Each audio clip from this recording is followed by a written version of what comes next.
Budget में हर क्षेत्र के बारे में ख्याल रखा।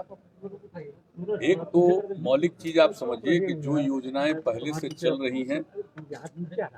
और खास करके जो 7 निश्चय पिछली बार हमने शुरू किया था, उसमें जो चीजें जैसे कुछ जगहों पर सड़कों का निर्माण या हर घर नल का जल, उसका कुछ जगह पर काम जो रुका हुआ बचा है, उन सब चीजों के बारे में सारा प्रबंध कर दिया गया है। और ये इस बार का बजट में इस बात का उल्लेख किया गया है कि ये पूरी कोशिश होगी कि 1 साल के अंदर जितनी भी चीजें पहले से चल रही है उस काम को पूरा कर दिया जाए। और इसके अलावा जो जल जीवन हरियाली अभियान के अंतर्गत जो काम हो रहा है उसको आगे निरंतर रूप से बढ़ाया जाएगा।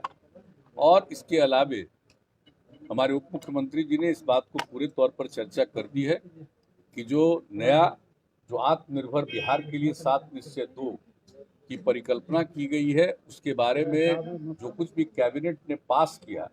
और जब कैबिनेट ने पास किया तो विभिन्न विभागों ने इसके लिए जो जरूरी योजनाएं हैं उस पर काम किया और बनाया है। और इस साल के बजट में